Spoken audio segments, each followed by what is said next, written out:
It is the Nightly Fix, and we come in whenever the hell we want to come in. A little later tonight, but it is the Nightly Fix. And guess what? It's your boy's birthday, at least for the next hour or so. I am. Oh man, Ron turns 50. Woo! 50 years old, baby. Look at him. He looks good for 50. He don't crack. They don't lie about that. You know what I'm saying? Look at that man. Look at that man. Look at him. He still got a full head of hair for 50 years old. Fuck you. Fuck 50 you, Milk years Dud. old. The big 5-0. Big Fuck you. 5-0. Fuck you, Milk Dud head. He's been hanging on. He's been hanging on the Milk Dud for a while. I know, dude. Milk Dud head. There it Could have is. called him Mr. Potato Head or something. Come on now. Nah, Something I like good. what I elected. That's what my 41-year-old ass wants to do. It is my birthday. Shout out to you. If you love me, go ahead and spit on it. Just like there it is. That's what I look for. Good spit. There it is. That always makes my day. Here it is. Shout out to you. Cheers to you, Stevie. I appreciate it. It is. I'm drinking margaritas. They were frozen. Now they're a little less frozen. Now it's just real cold, which is just fine. And I have like a birthday sounder or something. Oh, nice. Production value. Hell yeah. What the fuck was that? That's your birthday sounder? That was what that's what you got. You stood back there around and you hit me on a shot clock? I thought that's all I got offhand. Like I thought somebody was about to walk out and do this. Tell it's a shot clock violation out here. That's what you got. A buzz. That's the noise you should hear when you get that old. You know what I'm saying? You wake up on your birthday. Oh shit! It's my birthday. That's this is where we are on Foolish Club Media right now. Where this is our funds right now. That's what we got. That's what we got there for everyone. Is usage is shit like that and whatever the hell that was. It's all right, but please like and subscribe as we roll through each and every night, and we do our thing. By the way, playoff basketball happening right now. The Thunder and the Nuggets. This thing's getting a little tight, a little crispy, a little tight around here. As it looked like the Thunder was going to take control, and they have extended this lead a little bit as they're up 10, but it's still a little tight. As the two top MVP candidates in Jokic is just out there being great. He's got 24 points, 20 rebounds, and 5 assists, and we still are just early in the fourth quarter. Shai Gilgeous-Alexander, 20 and 9, and so it's a good little match right now. By the way, though, the first game, I just want to pull the car over real quick there, as I am drinking. By the way, before I came on here, Are you drinking and driving? What? So you're drinking and driving? No. Before I came on, you're gonna pull the car over. What? You're gonna pull the car over as you're drinking. Okay. One day, you'll figure that out. But let's take a stop here. Before I came on, and we talked about this the other day with Abbott Elementary. Now I'm in the middle of the finale episode, the series finale episode of Righteous Gemstones. Perfect timing for them. No story needs to be told. It is time for this thing to end because it's starting to get outlandish, and it is to watch it. And I'm not going to blow it for you, but I'm just saying, as we talked about it, I think Danny McBride found a really smart stopping point. And listen, Baby Billy does it for me in every single manner. I can watch 15 more seasons of Baby Billy. I could do a spin-off. He Serda, every time he appears on the screen, I am outdone. Yes.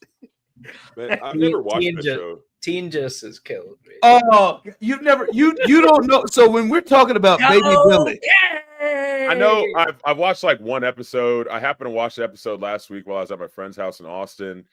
Here's my thing with comedies like that. Like, hold on, real quick. Do you know who Baby Billy is? Yes, yeah, Walter Goggins. You've seen him in his Baby Billy. I saw him do the his fake Passion of Christ last week or something like that. Oh, no, it's Tinges, motherfucker. It's Tinges. Okay, but come on, but now. like movies like that, movies like Pineapple Express, movies like This Is the End. That show that what's his face was in, Eastbound and Down. Yeah, they came out when I was in my prime Devil's Lettuce era. You know what I mean? And now that I don't, I find it hard. Now that I don't partake, I find it hard to watch those.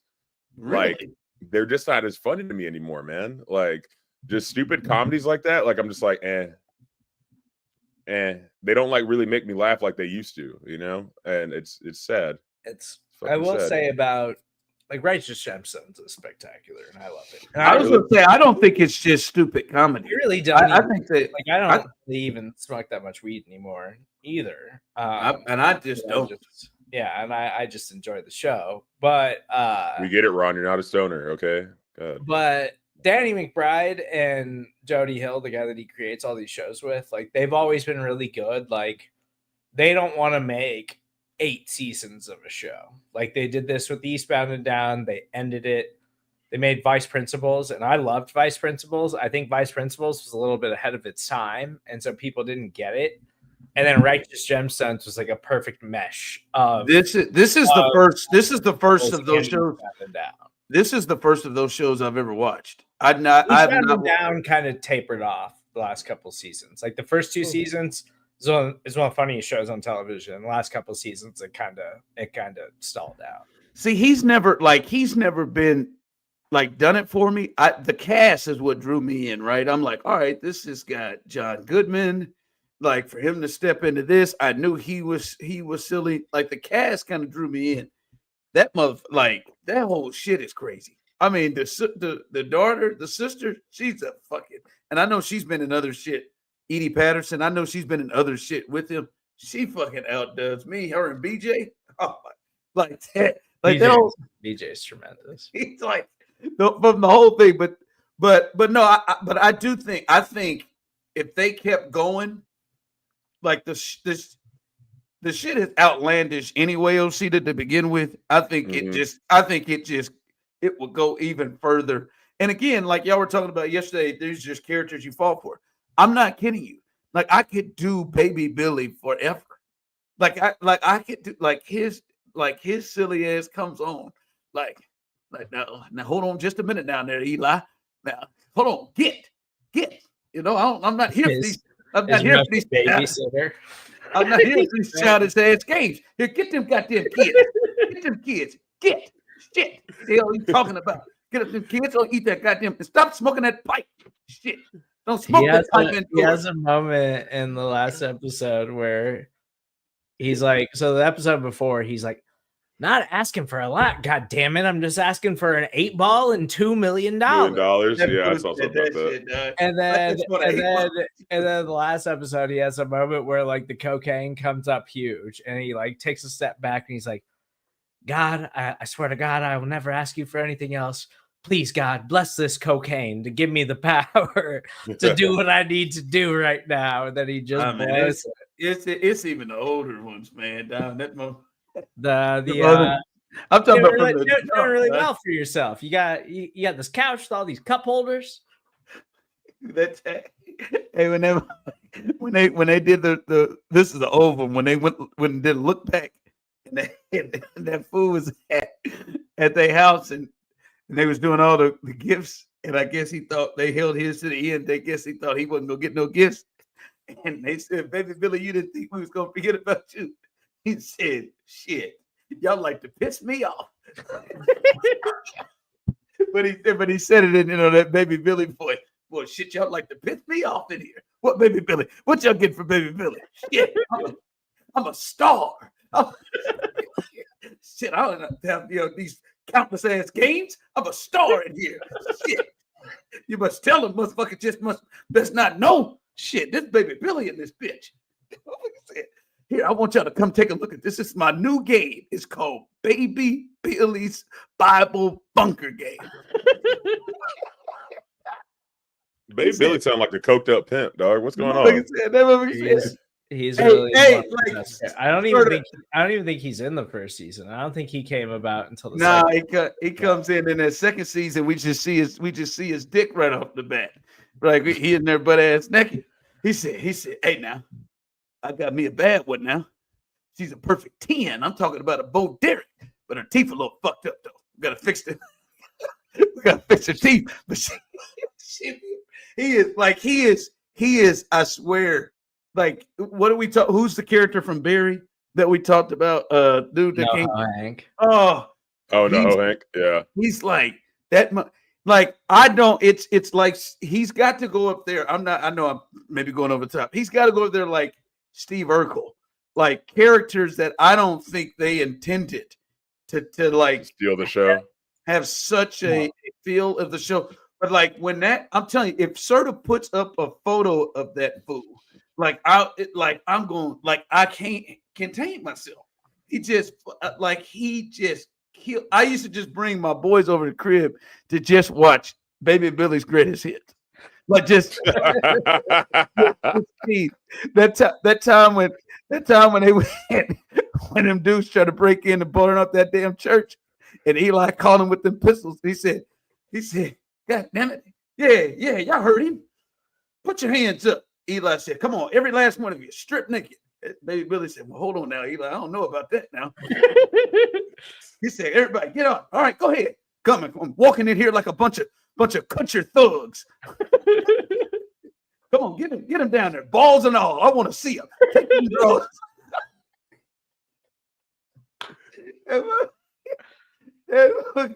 He's really, the way he's pulled it off the top of his head, he's watched the best of Baby Billy on YouTube like a bunch of times. That motherfucker just said this last episode. He said, Jiminy fucking Christmas. What the fuck is that? I'm sorry. But even though I love just like the character of what's JB Smooth's character on Oh yeah. I know it's what's his Leon. Leon Black. Yeah. Like I could do the interaction of him and Larry all the time, but I know it needs to stop, and I know it's just because the motherfuckers is funny as hell, and we need a one-off. Like, but I could do it, but I will crack up, and it's like, all right, we don't have any more stories to tell.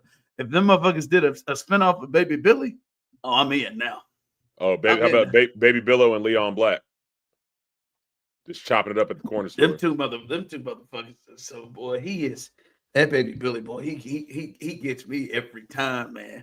That boy. I mean, his whole look. I'm like, who created this whole look from this fool? I think he like auditioned for a different thing with Danny McBride and didn't get the part. But they were just like, but we do love you. Like we already had somebody in mind for this thing. And then he cast him in vice principals. Like, after that, what's the show? So what's the show ahead of vice principals? It was Eastbound and Down. Yeah. So he did.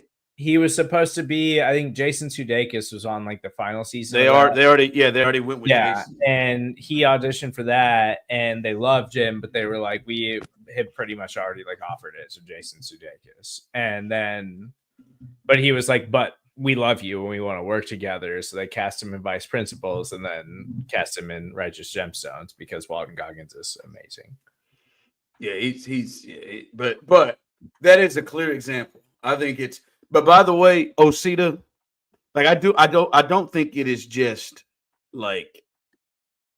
comedy like that, just throwaway comedy. I think it can be, but like I did listen to Danny McBride kind of do a thing of like we always try to make something real about the characters to come back to it, and I think it is more the first episode, Osita, of this season that actually doesn't really have any other characters. It just has Bradley Cooper. We talked about it on here before.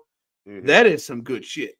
Like that episode in particular, like that one, I almost wondered if Danny McBride wrote it. Like it's so different from anything else that they have done. Like the show, that shit is cold blooded. But nah, man, my man cracks me up, man. He kills me. But perfect timing. They don't need another season. Like I said, they're in the perfect element. By the way, I did want to get to this game earlier. The Knicks and the Celtics. just by chance, how many threes do you all think the Boston Celtics took tonight? If you just 60. had to guess, wow, okay, yes, you read 60. These They took 63s themselves, not the Yeah. team, not 60. There were 97. There were 97 threes taken in the game. They missed 45. They were 15 of 60 and lost the game. Like this is what has like, lots. You're damn right. That's a lot. 15 for 60. 60? Yes. Is that not like a playoff record? 60 in a Absolutely. game? I mean, Golden State's got to be pushing that. No, it's the Celtics. The Celtics are just breaking their own records in attempts. But 60 is the most that has ever been taken. And like this is what people talk about when they like annoyed with the game and saying like, oh, this is just like basketball. Jacking up threes. It's just all they do is just come down and take threes. I mean 37. The Knicks were 17 of 37. That's a lot. They took 60 of them bitches. Like they just came down every time and just said, let's go on up with it. Like that is insane to me. And I mean, like what are they? And that is the game plan. But there's not like a going to the. I bet you they take 50 in the next game. There's not like, oh, let's go on. But I'm just saying the way that people are looking at it, Osita, is just. And I know you're not as big of a basketball follower, but now the Rockets are out. I could care less. No, I'm kidding. You could care less prior to it, but. But they have literally taken the sport and just gone to math. It was just like, all right, man, we shot 60 of them and missed 45 and had a bad night shooting, but we lost in overtime by 3 just because the numbers are just going to start to, because if they had like 20 for 60 would have been a bad night, but they'd have won. And so, like, people are now just looking at the numbers now and just saying, hell, we'll just add them up, man. Hell, if we put up 60, boy, if we make 20 of them bitches, we're probably gonna win. Now they were just short tonight, but I mean, it is insane to me, that number, and that's the game plan. They go out there and just say, hey man, we just gonna keep like I want to get a full breakdown of how many threes each one of these bastards took. Somebody. Oh, okay. So my man Tatum is 4 of 15. Brown is 1 of 10. My man White took 16 of them. They got 3 guys that took over 10 threes in this game themselves. 3 guys. Like that is just. I mean, the Rockets, they took 18 last night, and these jackasses took 60. I have been one that said people are being over the top about, oh, the game is boring and they just shoot. That would be boring. I stand corrected. If we're gonna shoot 63s, that one would be boring. If they just gonna walk up and down the court, and just come up here and just jack up shots, like just jack up threes like that, and not explore anything else. Yeah, I mean that's been the complaint about the league for the past couple of seasons, though, hasn't it? I mean, people just been throwing up threes and seeing what they make, especially since they call it the Curry effect. You know what I mean? But I mean, you can't blame anybody for looking at statistics and looking at math and being like, well, if we make 1 out of 3, you know, we'll be all right. Hell yeah! You know? Like if we make 1 out of 4, we'll be you know. So might as well go for it. But it does definitely ruin the viewer experience, of like, because you want to see people actually go in there, throw down, fight for the ball, fight for every point, you know. And when you're taking like a 3 versus like a far 2, you might as well go for the 3. Might as well. That's the numbers. That's the numbers. But I mean, you can miss 45 threes. Like they're not going to shoot this bad. Right, like their guys are going to make more of them, and they're not going to stop shooting. Now, maybe they may shoot 52, and maybe they might get to 60. How high? Maybe they try to go to 70. Maybe, who knows? But I'm just saying they're gonna shoot better than this, and they're gonna win. I feel like this ruins a player's stats, though. as if it really matters, but I feel like it ruins a player's stats. Like, Yeah, it's like I mean, you took 30 shots and you fucking made like maybe 10 of them and shit like that. Like, damn, dog. it's Oh, they absolutely. don't really care about efficiency anymore, because the idea is like if you connect on the threes are more efficient than twos anyway. So it's like just connect on enough of the threes, and we don't actually care about like efficiency within the actual like shooting percentage of basketball all that much anymore. But like, I mean, I didn't get a chance to watch the game, but like, was this because of the Knicks defense? Like, was it because of how they played, or did the Celtics just shoot like shit all Oh, night? this is the Celtics. No, I mean, like, they shot like shit, but this is the Celtics. Like, they shoot more threes Yeah, and make more threes. That's what they do. sure. But like, okay, but like, yeah, they're not gonna shoot that bad every single night, obviously. But they're But, like, probably gonna try to get up that many though. But if it legitimately didn't have anything to do with the Knicks, then like they'll probably be fine. It's not really a fun brand of basketball, and like you have guys that are good at getting to the rim, like Jaylen Brown and Jason Tatum are good around the rim. Like they're guys that are athletic, that are strong, they can go attack the rim like that. So if you're gonna play like that, it's not super entertaining, but they're also the defending champions in a year where there's not a team that you're super sure is like the favorite to go win the NBA title. So I don't think it's like losing game one. It's just kind of like whatever, because it's exactly that. You just assume that they're going to bounce back and figure it out. Well, yeah, I think it's a recipe for disaster for the Knicks, right? Like, they won this first one, and maybe they do change up.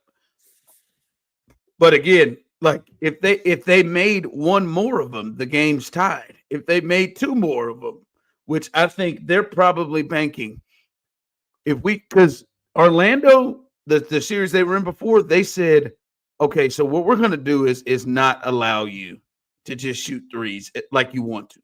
And they were under 30 attempts in multiple games in that series because Orlando made it a point to make them shoot twos. They still beat them in 5 games, but made it a point for them to shoot twos. I think it's a bad sign for the Knicks to allow them to get 63s off, because that means they're allowing them to get that off.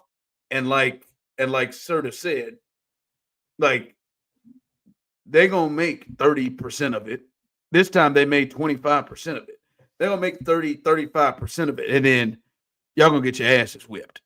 And it used to be like, mate, hitting 30% of your threes in the NBA used to be like a good number, but now it's just every team shoots so many threes that like if you don't hit 35-40%, like you're not shooting well from behind the arc. And like, yeah, if you're going to shoot more than everybody else, eventually you're going to connect, and the Celtics are fully capable of connecting that on those. So if it's not like about a defensive thing that the Knicks were doing, then inevitably the Celtics are just going to have a game where they go off and just hit a bunch of them.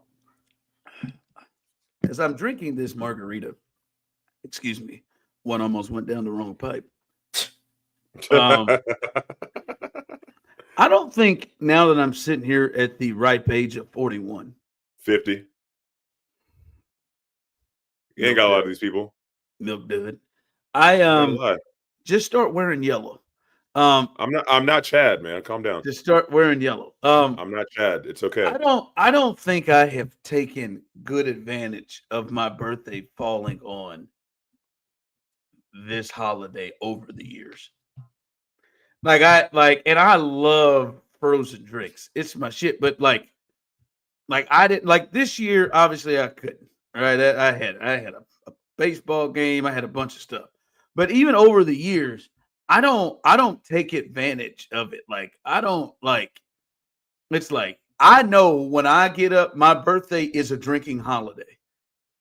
And it is like, there's going to be parties. There's going to be something. Like, I want to say the best I took advantage of it was just blackout drunk in the infield at Churchill Downs in Louisville, Kentucky. That was probably the worst at the Kentucky Derby. It just blackout drunk in the middle of the day.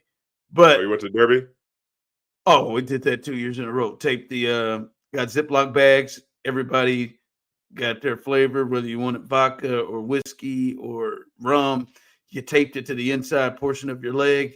Everybody ordered Sprites and Cokes from the infield, and then you poured them in and drank them. And I was I don't even remember who raced. Don't even remember when the races occurred.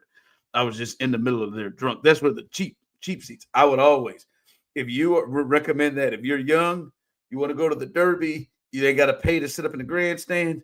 Go get in that infield. I did that 2 years in a row in Louisville and got blitzed. But really, outside of that, I don't think I've taken full advantage. Like if your birthday landed on St. Patrick's Day all the time, or your birthday was the first all the time, that is a day that you take advantage of that bad boy, and that's your birthday. I don't think I've done that enough.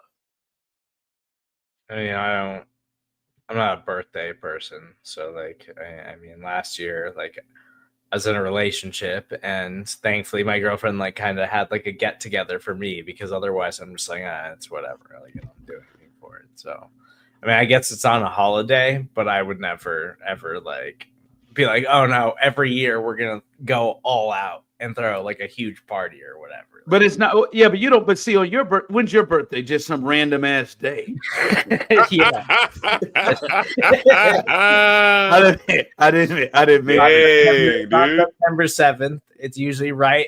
My birthday is always right after Labor Day, first week of the NFL season. Yeah, some random ass day. My birthday is, I ain't got a plan for a party. Like I could just, especially where we are in Houston, Osita, I could just walk out and go like.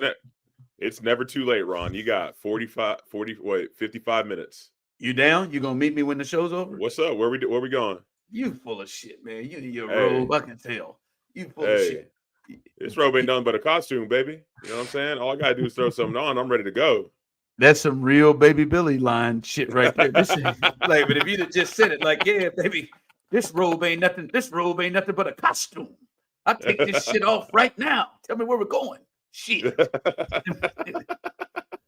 Baby Billy's ready to go. Give me one of them silver bullets. You remember that silver bullet episode? He's thinking of a couple of them silver bullets. No, I get it. No, I just haven't taken, like, seriously, Serda, for years, I would walk up in people in Kansas City listening. Man, I would bounce up and just end up in Soul Cantina and just get there early and just say, let's roll. And just get in there and just get blitzed. Get fucked up. But I just don't feel like I'm taking advantage of it. Yeah. I'm not a St. Patrick's person. Doesn't really do anything for me. My birthday is always like a few days before St. Patrick's Day. My birthday's March 12th, so it's like the day before the Ides of March, and then like St. Patrick's Day is like the 17th or some shit. And it's always during South by Southwest. Always been during spring break, so I've never had to go to school on my birthday a day in my life. Thank God. You know, always have a good time. Yeah, I gotta take it. Well, I gotta think my years of taking advantage of it are over. Now I don't think until these assholes get out of the house. But outside of that, then I can really let it ride. I'm telling you, at that point, I'm gonna be in here I'm being here at 55. Just 65. Say when you're 60, like 65. Yeah, but I want to start. You really let it rip. I want to start at 55 first. I want y'all to stop trying to reach me to 65. So you only got 5 more years? Those babies still gonna be in the house in 5 more years. Hey, you'll be like the grandpa and what's it called? Little Miss Sunshine. It's like doing heroin. Kids go out of the house. He's like, I fought through wars. I want you to look at me very clearly, Osita. Mm-hmm. I hate you.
You ever had a woman pay for dinner when you've gone out like on a date?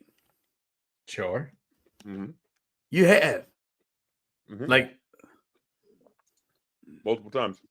Yeah. I'm not I'm not talking about like I'm talking about like y'all on a date, like not this money is coming out of the same spot. Like you've gone on a date with a chick and she's picked up the tab. Yes. Sure. I've had girls go as far as give me their credit card or their debit card to pay for it because they felt so old school about it where the man should pay, but they were just like, you know what, I got this, but here you go. And they gave it to me to pay for them. What was the relationship with them? Like were you in relationship or just dating and they wanted to I've never done that. Both. I mean, yeah. Both? And I got homegirls, like I got like regular like homegirls that pay for my shit all the time. Just like I don't feel on the strength comfortable of, on with the it. strength of I'm cool. Maybe this is the 50 coming out of me. I'm not like Yeah, you old school, dog. It's okay. Oh yeah, I mean, like friends and stuff. Like, yeah, you sometimes go out, you have drinks or whatever, male or female. But also, but I would go. like We would dates go. and stuff. We would Yeah, go like Dutch. I mean, like in in a serious relationship, like yeah, you kind of trade off sometimes. You don't have to pay for it all the time. But I've also just like casually go out on dates with somebody, and she's like, "Hey, you got it last time. I'm gonna get it this time." It's like, all right. Really?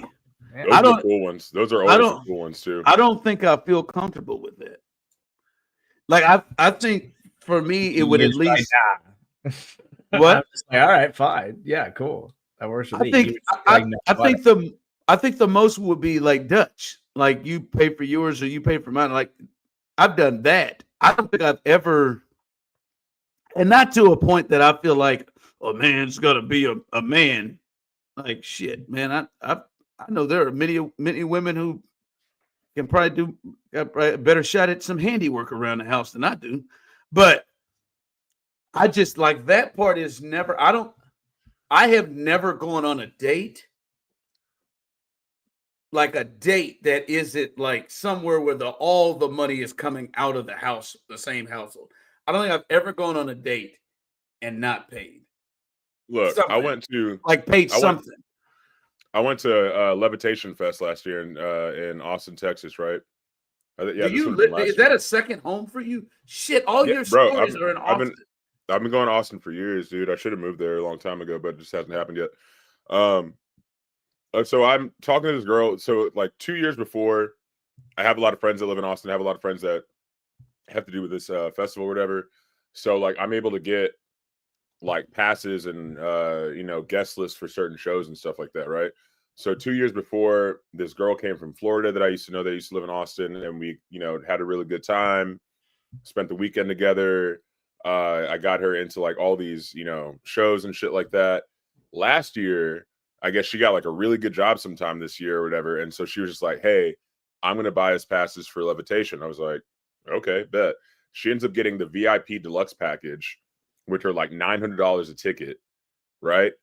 Buys those, right? The entire weekend. I don't drink, so like she's like buying me waters and stuff like that. Takes me to dinner. You didn't hold on. You didn't feel the urge to say, "Damn, you bought these tickets. I'm gonna go ahead and take care of all this other shit." You was like, "Nah, go ahead. You got it." She said she got it.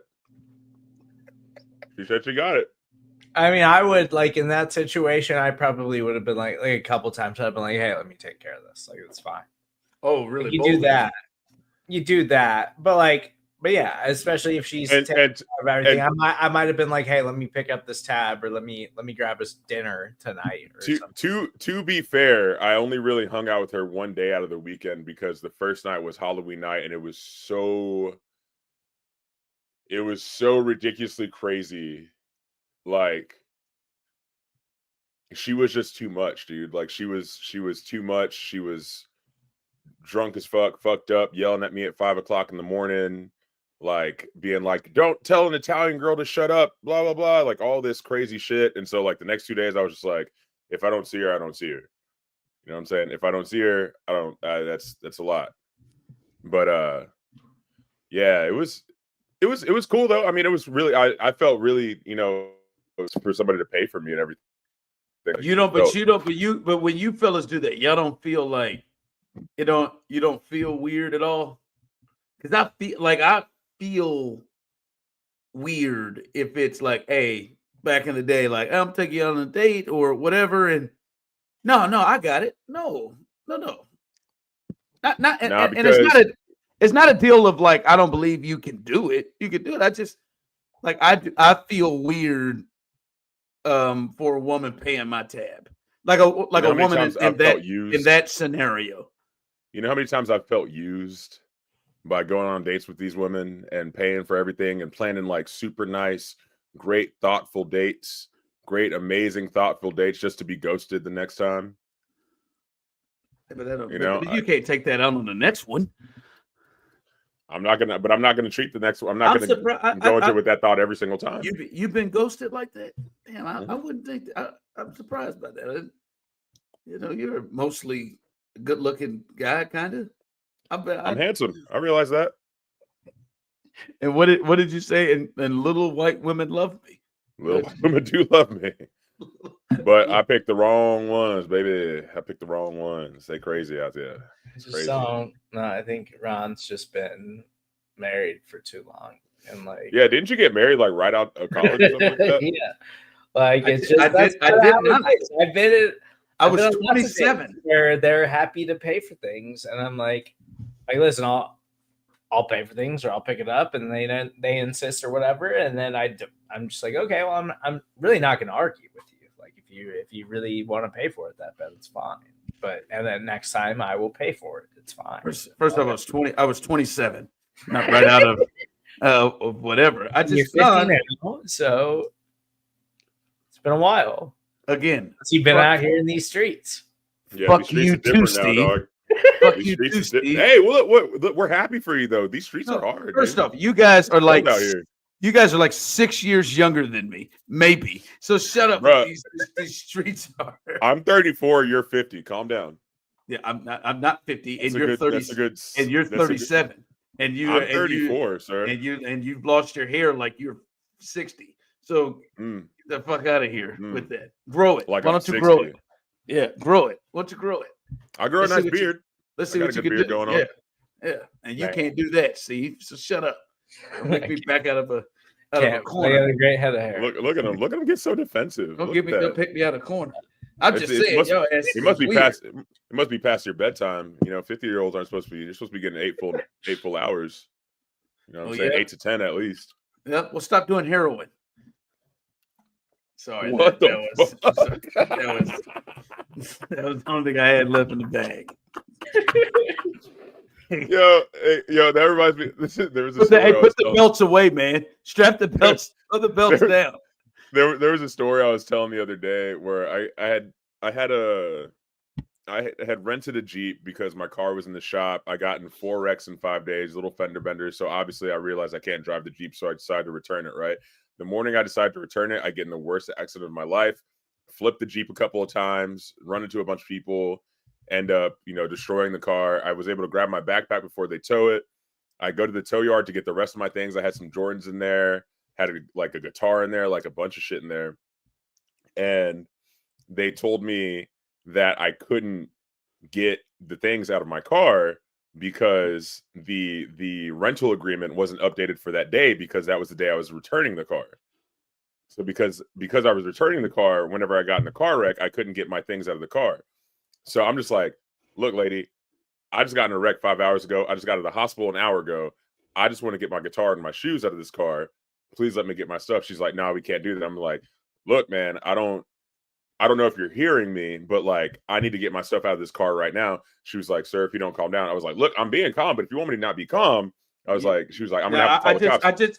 I'd like to break it here. You felt like you were going up. Like I'm just listening to you tell this. You're saying you remaining calm. It sounds and feels like you're going up. Look, so she said I'm gonna have to call. She said I'm gonna have to call the cops. I said, bitch, call the cops. I don't give a fuck. Okay. Blah blah. And so I start. There you go. Yeah, I start cursing. Getting crazy. All of a sudden, security guard comes up with his hand on his gun. I'm just like, you know what? And the last thing I said was, man, fuck y'all. And I just left because I knew I was defeated. That's the only thing I could. That's the only thing I could lead with. I was like, you know what? Fuck y'all. And then just And it is. You said that with the cop with his gun on, with his hand on his pistol. Hell yeah, I said that. Hell yeah, you feeling that shit? Yeah, yeah, you are a young boy.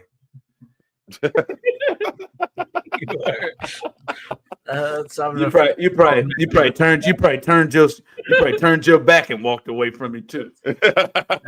That's just something that's such a 50-year-old thing to say. I know, dude. He's like Unk trying to get me trying to kick me a little bit of game right now. He's like, hey, you young boys don't know. Young boys don't know how these cops are doing. I'm just saying, for me, a cop walk up with his hand on his pistol with some of the shit I've seen. Number one, it was a security guard. Okay. Again, it wasn't a cop yet. The cops hadn't been called yet. He got a pistol. He got a pistol. It was no Ryan employee. He got a pistol with some sort of a belief of security. I'm hands shown backing up. And I might call him a bitch when I get in the car. Start that motherfucker. But I ain't gonna hold him down. Hey, real quick before we get to the heat check tonight, the Ravens, they released their kicker, Justin Tucker. And I want to get to this. If you don't know the Justin Tucker situation, I am certain Osita does it. Justin Tucker, he's a Hall of Fame kicker, right, Serda? 8-time All-Pro, Hall of Fame kicker, the most accurate kicker until last year. He's a generational NFL kicker. Yeah.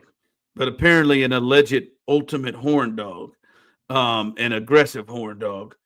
Before I get to what the Ravens did today, Justin Tucker out of the University of Texas is facing allegations from 16 women of sexual misconduct.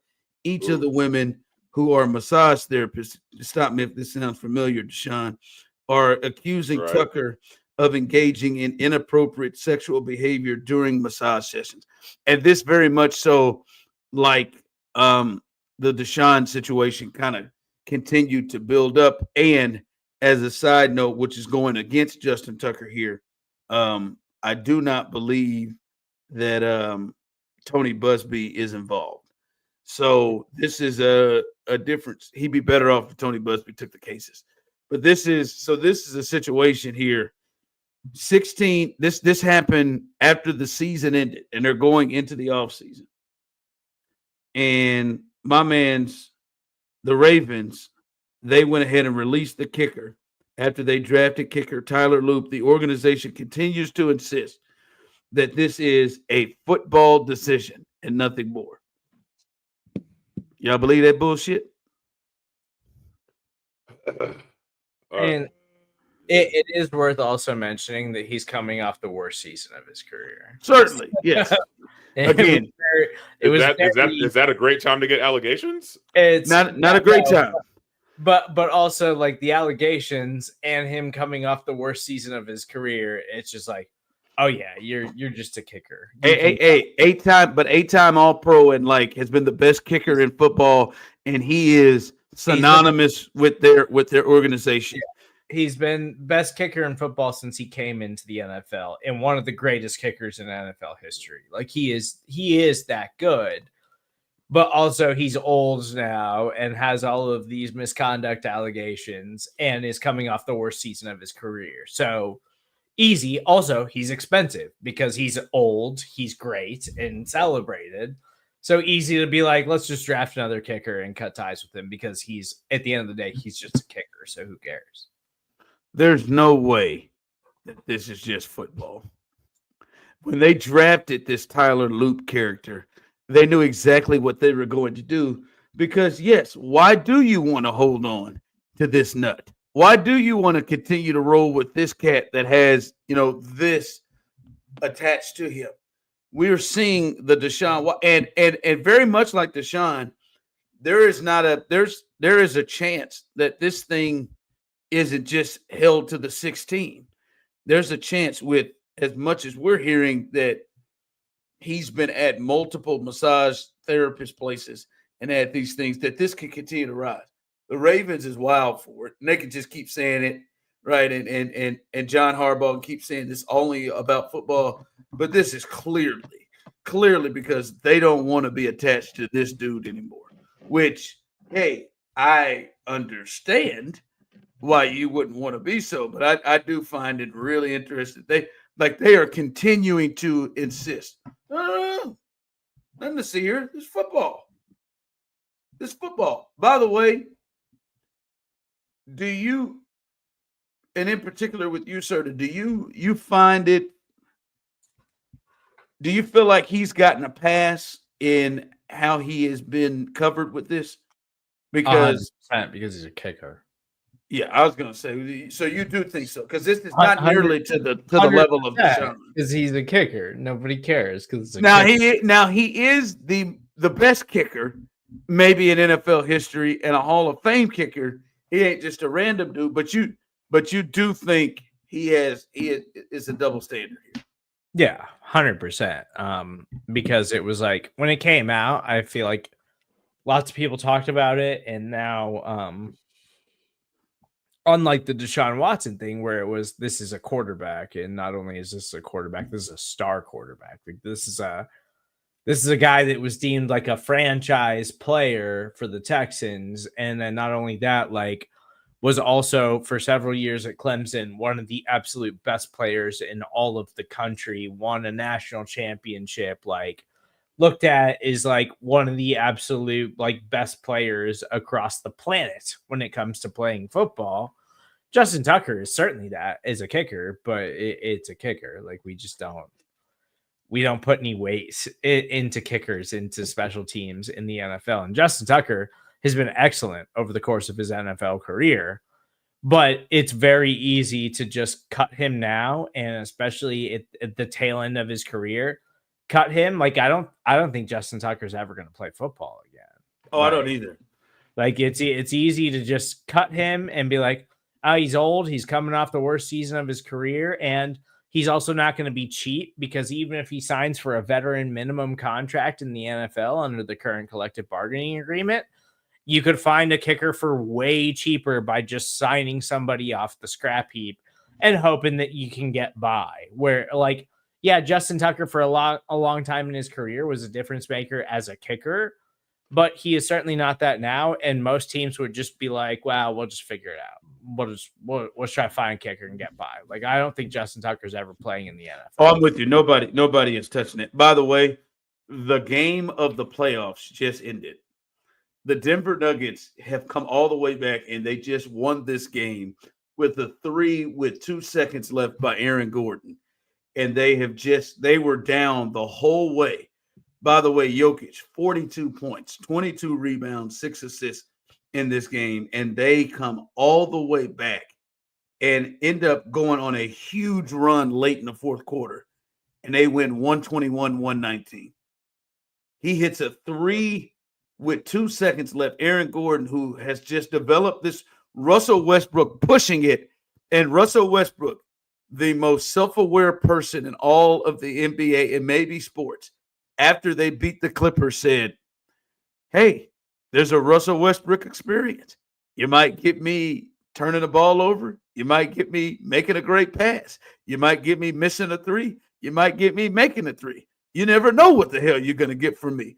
And Russ, I thought for sure was going to try to be the hero and take the shot himself, but he drove it in and got Aaron Gordon an open 3, and Aaron Gordon drilled it. Damn. This is crazy. Thus far, all of the road teams in the second round have won game 1.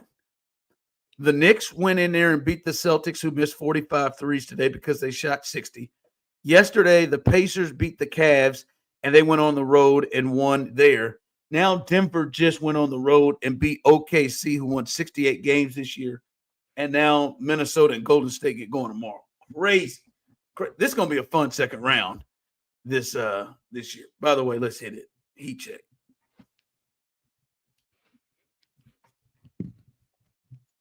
I wasn't ready. I was trying to make it. All right. So what we're going to do here is we're going to show this graphic because Serda worked very, very hard on this graphic. Here it is. Nuggets. He did it all. I thought we were trying to go into that for a second. We were. Here we go. Let's do it right here, guys. Let's not waste Serda's graphic. He found it, and you found Aaron Gordon. He looked just like that when he shot the ball, and now we've got the graphic right here. And if you are missing it right now, it says right there, Nuggets come, comma, all the way back in game 1. I don't know why there's a comma. I was in a hurry.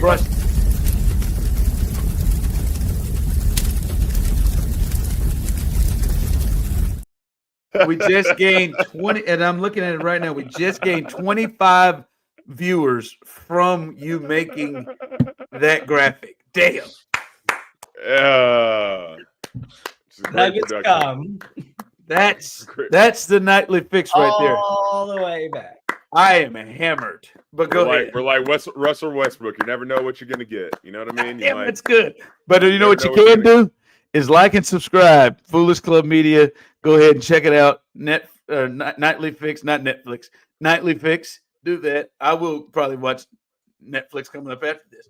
Nightly Fix. Go check it out. Oh, by the way, now he's just doing a 50-year-old rant. I am, and I'm going to hand this over to you. I told you I'm drunk, and I'm going to hand this over to you. By the way, I use this orange cup every night. I try to keep it the wrong way because it is a Halloween cup, but I'll turn it back. Show recommendation, My Friends and Neighbors. Fantastic. Go check it out. Great but show. What's the heat check?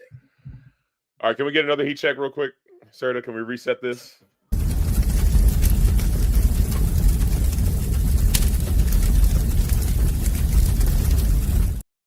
Actually, I'm not feeling it. Can we get one more? Okay, come on. Jesus, man. Quit checking on him. Just try it one more time.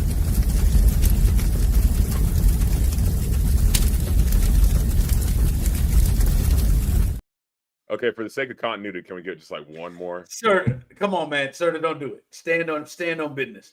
Don't do it. Thank you. Now take your ass on. All right. Serda, I thought you were my boy. Okay, no, that's cool. All right, so for today's heat check, I want to talk about. I took the day to see this movie, Sinners, that everyone has been hooting and hollering and going crazy about. Ooh. Ron, have you seen it yet? No, it's a scary movie, so I'm not watching it. Okay, it's a okay. Well, number one, you're lame.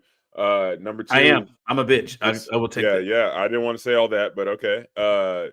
It's a good movie. You know what I mean? Like there were. I don't necessarily. He's challenging you now, Steve. I don't take apart movies or take in movies the same way that Serda does. Sure. But I felt like a lot of the reason I wanted to watch it was because it is a black made film. And it felt like the zeitgeist was like talking about how gifted Ryan Coogler was for Ryan Coogler's like the black Chris Nolan right now. Yeah. But I mean, but they were saying like, oh, it's original intellectual property. And I was like, okay, let me see what this original intellectual, like it's a brand new idea that hasn't been done in Hollywood before. Bruh, I watched this movie, it's From Dusk Till Dawn. Like if you've ever seen From Dusk Till Dawn by Quentin Tarantino, it is the same exact thing. It's like, it's vampires in a bar. Like that is the basic gist. Now, for me, it took a while to get to the whole setup of the movie, the action, you know, the real shit going down in the movie. Like there was a lot of setup and everything like that, which Steven, as you saw, kind of gets explained at the end when you see Buddy Guy. You know what I mean? Like they're just like the reason why it took so long to get to the action and stuff like that. You kind of see like he was like, it was like the best day ever, which I was like, okay, fair. You know, these dudes under oppression were living their best life, and it was the best day / worst day of their lives. You know what I mean? Which I'm cool with. But like when people said it was like original intellectual property, that really fucked me up. Like I saw this movie and I was just like, this has already been done. This is a black From Dusk Till Dawn. And I'm cool with supporting, you know, black directors, black filmmakers, black artists and stuff like that. But let's not act like it hasn't already been done before. You know, you sound disappointed. I would only give it like a 7 out of 10. You know, like it was a cool movie, but like when I realized what I was watching, I was like, yeah, I've seen this before. So I can see that. Like I could totally see that. But and we did text about it a little bit, but I didn't really like get to go into my full spiel about all of it. But Oh Lord. so first off, From Dusk Till Dawn is written by Quentin Tarantino, directed by Robert Rodriguez. Oh, okay. Directed by Robert. I don't love Robert Rodriguez's movies because I think Robert Rodriguez, like Quentin Tarantino and Robert Rodriguez, are like best friends. They've made a lot of things together. But Robert Rodriguez is very much like I want to make B-rate horror movies and like campy grindhouse films. Like that's always been his MO, and some people really love him. I don't really care for his movies all that much, but From Dusk Till Dawn is good, and I think it's largely good because Quentin Tarantino wrote it and Robert Rodriguez did. What year did that come out? 1993, probably. As early 90s.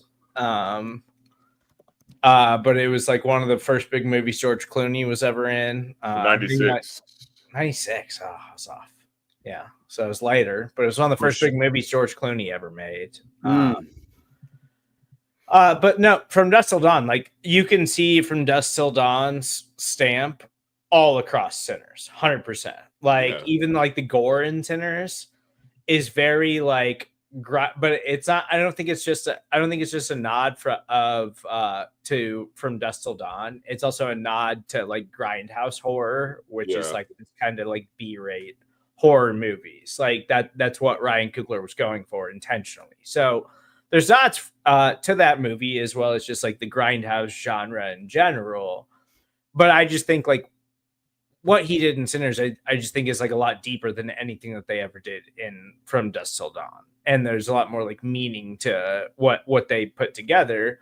And I also think that Ryan Coogler is just like, in terms of like original filmmakers, like he was so caught up in the Marvel enterprise for so long that I'm just so happy to see him like make a movie like this and have it be like this thing that like didn't necessarily have a ton of expectation, and it's making a shitload of money. And it's gonna be massive, and it's going to get him to like the Christopher Nolan level of like filmmaker, where he's going to be able to just start making anything he wants. And that's amazing because Spike Lee is not even at that level. Like Spike Lee can't even get funding to make whatever he wants. And I think Ryan Coogler's like on the doorstep of that. At what point did you get the thought of this is just From Dusk Till Dawn? Like at what point in the movie?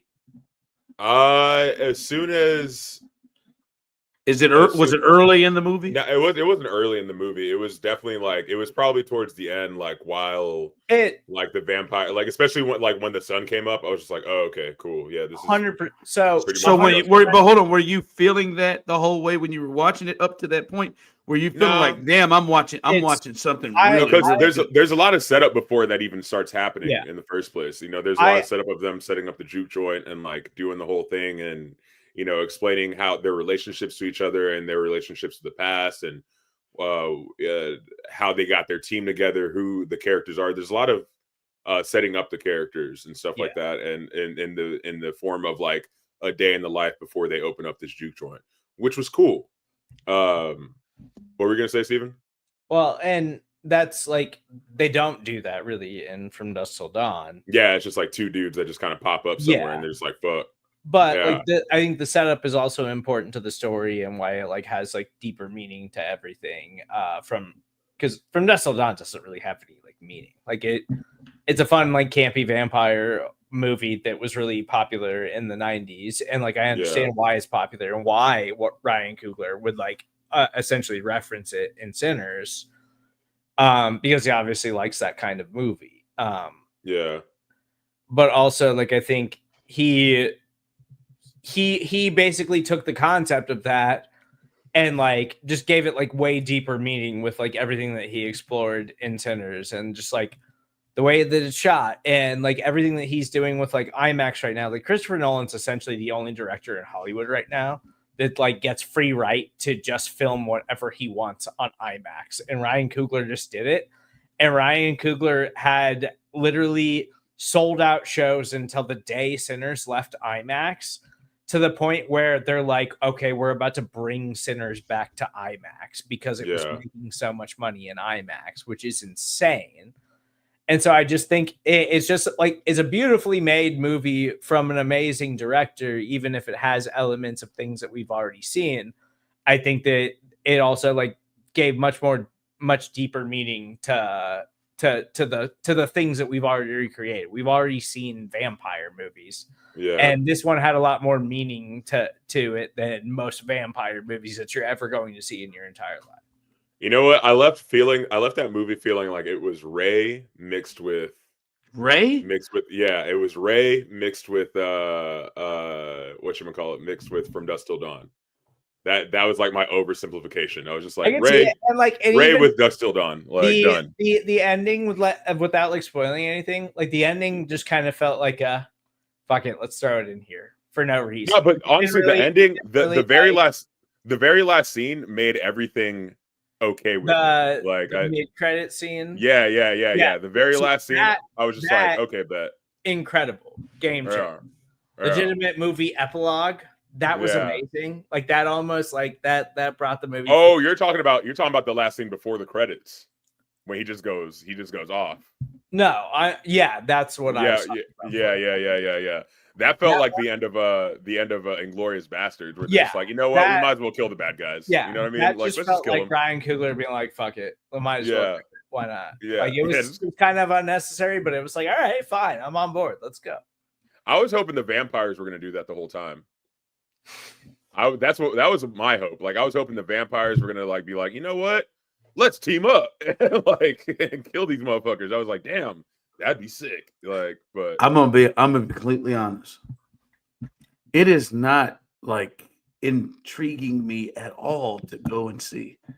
Like the more you guys have talked about it, it is not like the vampire thing throws me off. That's scary, but. It's not, and even not even the scary home part. in broad daylight if it scares you that much. Not even the scary part of it. Like even just what you're describing doesn't sound. It's a vampire movie. I mean, it's not for everybody. I love vampire movies. I love stuff like that. So it's right up my alley.